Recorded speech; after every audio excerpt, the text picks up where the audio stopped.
কোথায় তোমাদের মতো প্রতিবন্ধীদের এক অনুষ্ঠানে ঘোষণা দিয়েছিলাম যে এই এনজিওদের অপকর্মের বিরুদ্ধে আমাদের ঐক্যবদ্ধ হতে হবে।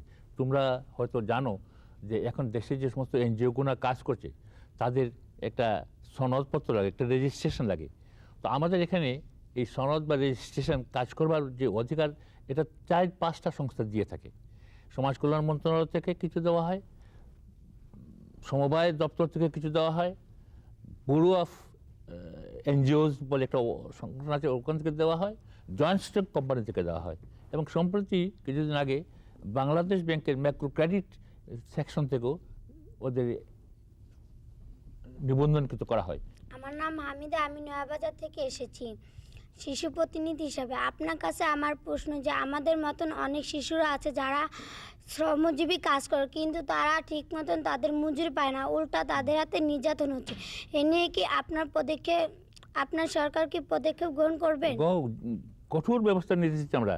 শিশু শ্রমকে বেআইনি ঘোষণা করা হয়েছে। শিশু শ্রমের জন্য আলাদা আইন আছে। যে সমস্ত সংস্থাতে তোমার শিশু কর্মচারী নির্যাতিত হয় তার ব্যাপারে আইনগত ব্যবস্থা নেওয়ার সম্পূর্ণ কিছু আমাদের হাতে রেডি আছে। তোমরা সচেতন হও। আমাদের যে সমস্ত সংস্থাগুলো এতে কাজ করে যাচ্ছে তোমাদের কল্যাণের জন্যে, আমি তোমাদেরকে বলবো যে শিশু শ্রম হয়তো অচিরেই আমরা এটা বন্ধ করবার জন্য মোটামুটি সফল হব। মাননীয় মন্ত্রী, আমি আলামিন, আমি স্বামীবাগ থেকে আসছি। আমি পড়ালেখা করি, পড়ালেখার পাশাপাশি আমি বলপ্রেসে কাজ করি। আমাদের ওখানে আমি ঢাকা আহসান মিশনে পড়ছি, কিন্তু ওখানে 3 পর্যন্ত পড়ানো হবে। আমি 3 পর্যন্ত পড়া শেষ হলে আমি আরও পড়তে চাই, তখন আমি কি করব? তুমি যেখানে আহসানিয়া মিশনে লেখাপড়া করতেছো, তুমি যদি লেখাপড়া করতে চাও, তোমার বাসা কোথায়? আমার বাসা স্বামীবাগ। স্বামীবাগে। আমি আমার সমাজ কল্যাণ কর্মকর্তাকে বলবো তুমি কোন ক্লাসে পড়তেছো এখন? ক্লাস 3। ক্লাস 3 লেখাপড়া হওয়ার পর আহসানিয়া মিশন থেকে চলে আসতে চাও, ওখানে এর বেশি বুঝে পড়ার ব্যবস্থাও নেই। তুমি আমাদের সমাজ কল্যাণ অফিসারের ঠিকানা আমি দিয়ে যাবো তোমাকে, তার সাথে যোগাযোগ করবে, তোমার লেখাপড়ার ব্যবস্থা আমরা করব। আমাদের প্রতিষ্ঠানের মধ্যে যাতে তুমি লেখাপড়া শিখতে পারো তার ব্যবস্থা করার মতো সুযোগ আমাদের আছে। তোমার মতো ছেলেদের আমরা লেখাপড়া শিক্ষা করে মানুষ করতে চাই। মাননীয় মন্ত্রী, আমার নাম রাজ, আমি রূপগঞ্জ থেকে আইছি। আমি পড়ালেখা করি, পড়ালেখার সাথে সাথে আমি সোতার মেশিনে কাজ করি। আমার এলাকায় আমার মতো অনেক শিশুরা আছে, তাদের কোনো থাকার কিংবা খাওয়ার স্থান নেই। আপনার মন্ত্রণালয় কি পদক্ষেপ নেবেন তাদের জন্য? তুমি কোথেকে আসছো? রূপগঞ্জ। রূপগঞ্জ থেকে। রূপগঞ্জে তো অনেক কল ফ্যাক্টরি আছে, কারখানা আছে, তারপর বোধহয় অনেক মিল ফ্যাক্টরি আছে না, ওখানে কাজ করার সুযোগ আছে।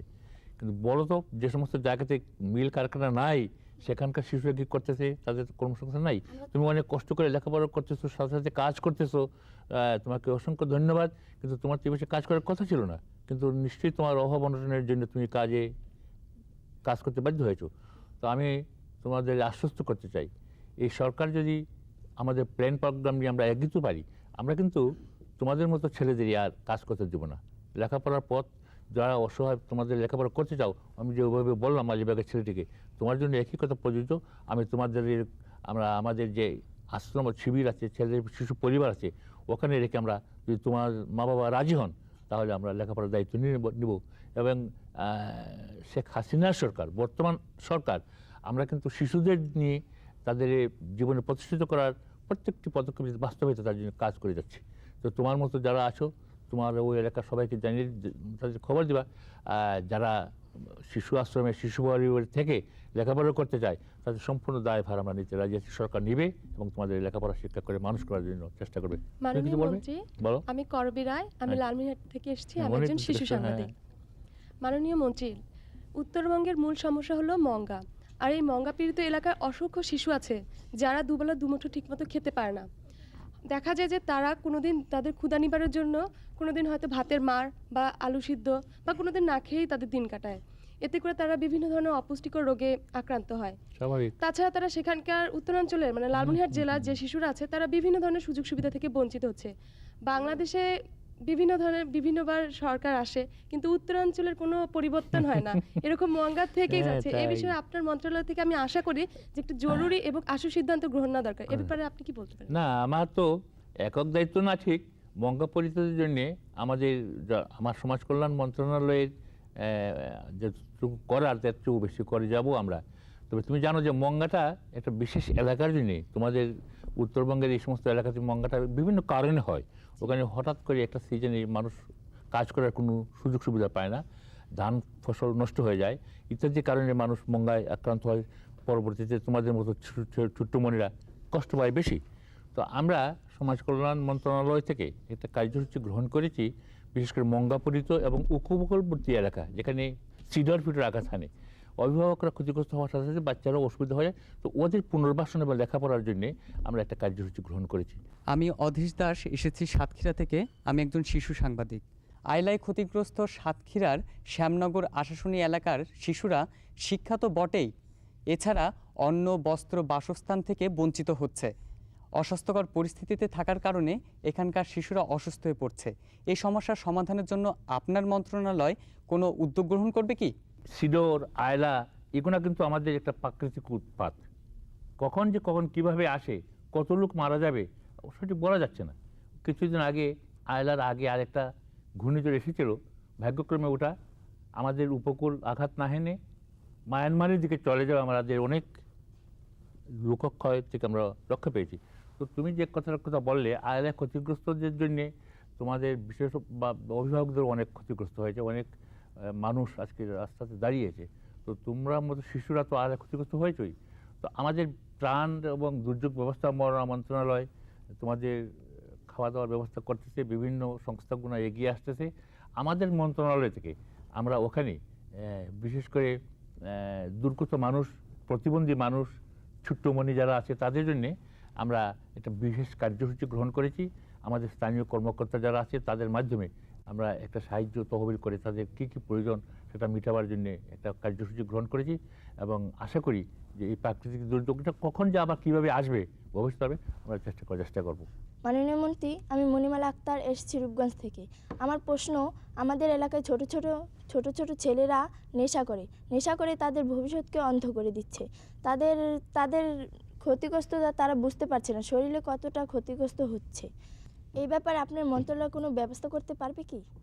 ব্যবস্থা তো আমরা, ওইটা একটা সামাজিক ব্যাধি। তুমি যে কথাটার দিকে দৃষ্টিপাত করছো সাংবাদিক হিসাবে, তোমার মতো বয়সী যারা বা তোমার চেয়ে বয়সী বড় যারা, তারা কিন্তু এই কথাটা উপলব্ধি করে না। নেশা কিন্তু একটা ব্যাধি, এটার ছোবলে আজকে সমগ্র জাতি জর্জরিত। আমি তোমাদের এই উৎসাহ দিব এই কারণে যে তোমরা এটার বিরুদ্ধে উঠে দাঁড়াও, কথা বলো, লিখো, জানাও মানুষকে যে এটা একটা অপরাধ, অভিশাপ, এটা পরিবার নষ্ট হয়ে যায়। মাননীয় মন্ত্রী, আমার নাম হামিদা। আমি আপনার কাছে একটি প্রশ্ন করতে চাই যে আমাদের মতন অনেক শিশু আছে যারা মাদক নেশা করে। তাদের একটাই কারণ যে তারা খেতে পারে না, অনেক অসুবিধায়। তাদেরকে যারা কাগজের দোকানপাট আছে তারা কি করে, তাদের উপর অন্যায়ভাবে অত্যাচার করে। তার জন্য তারা বাধ্য হয় যে নেশাটা করার জন্য। এই নেশাটা করার ফলে তাদের অনেক ক্ষতিগ্রস্ত হয় এবং তারা এই নেশাটা করলে তারা বিভিন্নভাবে কাজ করতে পারে, যেমন কাগজ টুকাইতে পারে, ভাঙাড়ি টুকাইতে পারে, চুরি করতে পারে। চুরি করতে যায়, কেউ যদি দেখে ফেলে, ওই নেশাটা খেলে যদি দেখে ফেলে কেউ, তাহলে তাকে যদি মারধর করা হয় তাহলে সেটা আর তার গায়ে লাগে না। আর ওই নেশাটা কেটে গেলে তাদের প্রচণ্ডভাবে ব্যথা করে, তার জন্য তারা এই নেশাটা খায়। এ নিয়ে কি আপনি জরুরি একটা পদক্ষেপ গ্রহণ করবেন? তোমার কথার সাথে কিন্তু আমি একমত হতে পারলাম না। নেশা যারা খায় তারা ঠিক নেশাগ্রস্ত হয়েই খায়। এই নেশার অভিশাপ সম্বন্ধে ওরা জানে, এটা যে খারাপ জিনিস এটাও তারা বুঝে, কিন্তু ওই নেশার মাদক ছোবলে যাদের পেয়ে বসে, ওরা কিন্তু পেটে ভাত আছে কি না আছে সেদিকে লক্ষ্য নাই। তুমি যদি তাকে সাহায্য করো তার ক্ষুধার সময়, সে ওই টাকাটা দিয়ে সে ভাত না কিনে কিন্তু মাদক খেয়ে ফেলবে। কাজে ওর যে আমাদের পরিবেশ থেকে বাঁচবার জন্যে একটা সচেতনতার প্রয়োজন। তোমরা এদিকে সবাইকে বলবা যে তোমরা সচেতন হও, মাদক নিষিদ্ধ জিনিস, দূষিত জিনিস, এটা থেকে আমাদের মুক্তি পেতে হবে। হ্যাঁ, বলো। আমার নাম নাজমা, আমি জুরাইন এলাকা থেকে এসেছি। আমাদের এলাকায় অনেক পথশিশু রয়েছে যারা ভাঙারি দোকানে কাজ করে। ওরা ইচ্ছে করে নেশাটা ব্যবহার করতে চায়। কি করে বলবা নেশা করে না? যে কারণ তোমার কথাটার সাথে ওর কথার অনেকটা মিল আছে। নেশা কিন্তু সাহচর্য আসে। ও যে বন্ধুবান্ধব যে পরিবেশে থাকে, তার বন্ধুবান্ধবের মাধ্যমে সে হয়তো নেশা পছন্দ করে না, কিন্তু পরিবেশে ও ধীরে ধীরে নেশাখোর হয়ে যায়। ঠিক পেটের দায় করে তা না, পরিস্থিতি পরিবেশে অনেক সময় মানুষ নেশাখোর হয়ে যায়। আর পরবর্তী অভাব তো একটা আছেই, কর্মসংস্থানের অভাব, হয়তো সাময়িকভাবে একটা, এটা কিন্তু আরো বড় হলে হয়।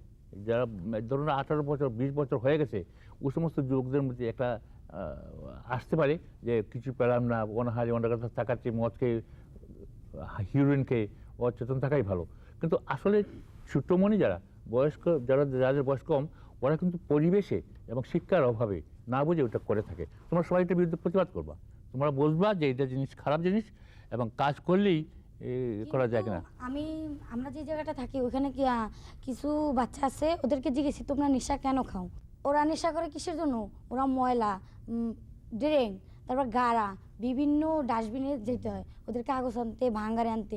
এইসব গন্ধটা ওদের পেটে গেলে অনেক সমস্যা, কিন্তু ওরা এটা সহ্য করতে পারে না, তখনই ওরা নেশাটা করে। তোমার কথা হয়তো সত্য হতে পারে, কিন্তু আমরা কিন্তু সম্পূর্ণভাবে এই মাদকের বিরুদ্ধে। তোমরা সরকারও মাদকের বিরুদ্ধে, অভিভাবকরা মাদকের বিরুদ্ধে, দেশের সকল লোক, এমনকি দরিদ্র যে ভাত খেতে পারে না সেও মাদকের বিরুদ্ধেই বলবে। তোমরা কিন্তু এর বিরুদ্ধে কথা বলবা যে দেখো, জীবন এবং জীবিকার জন্য কাজ করা খুব ভালো, কিন্তু মাদক হয়ে মাতাল হওয়া খুব ভালো নয়। আর এটা একটা অজুহাত। আসলে তোমাদের মধ্যে গণসচেতনতা যাতে প্রসার হয়, যারা বুঝতে পারে তাদের বুঝিয়ে তোমরা বলবা, লিখবা। তোমরা তো সাংবাদিকতা করেছো, তোমাদের উচিত হবে সমাজ সচেতনতার কাজ করা, ওদের বুঝিয়ে বলা লেখার মাধ্যমে যে এটা একটা জঘন্য অপরাধ। ওরা তো কাজ না করলে ভাত পাবে না। এই কথা সত্য নয়, কাজ না করে ভাত পাবে না, কাজ তো করবে, কিন্তু কাজের সাথে মদের বা নেশার কি সম্পর্ক? ওই জায়গাটাতে সম্পর্ক, ওরা ময়লা ডাস্টবিনে হাত দিলে ওদের কষ্ট হয়, কারণ ময়লা ডাস্টবিন ছাড়াও তো আরো কাজ আছে। কাজে যে করতে চায় একজনে, যেমন ধরুন ও তো ওইটার সাথে জড়ায় গেছে, এটা থেকে সে এই ময়লা কাজ থেকে সে বেরিয়ে আসতে পারে। ও তো দর্জির কাজ করছে, এটা ভালো জিনিস। ও হয়তো বুক বাইন্ডিং এর কাজ করছে, ও হয়তো ভাঙ্গারির কাজ করছে, কিংবা কেউ ইভেন এমনকি কাগজ কুড়ানোর কাজ, এর চেয়ে আর তো কাজ থাকতে পারে না, নিচের কাজ। এটা করতে গেলে কি নেশার প্রয়োজন? তো ওইটা থেকে যাতে ওরা বের হয়ে আসতে পারে, এটার জন্য আমরা চেষ্টা করে যাচ্ছি। তোমরা আমাদের সাহায্য করো।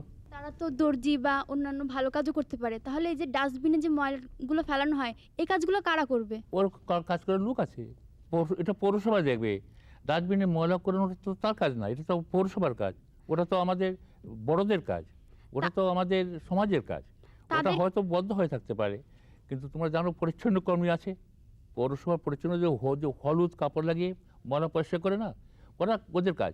তো বাচ্চারা হয়তো ওই ডাস্টবিন থেকে কোনো ভাঙ্গারি জিনিসপত্র মূল্যবান কিনে কুড়ায় এনে বিক্রি করে লাভবান হতে পারে, এই উদ্দেশ্য তো সে করে। মাননীয় এই মন্ত্রী, জঘন্য কাজ থেকে এই তাকে যে বিরত থাকাই ড্যান্ডিটা ভালো। শুধু আমাদের দেশের শিশুরাই শুধু ব্যবহার করে না, আপনি যে বললেন যে এখানকার প্রশাসনিক লোকেরাও এইটা করতে পারে, তারাও কিন্তু এই জিনিসগুলো ব্যবহার করে থাকে।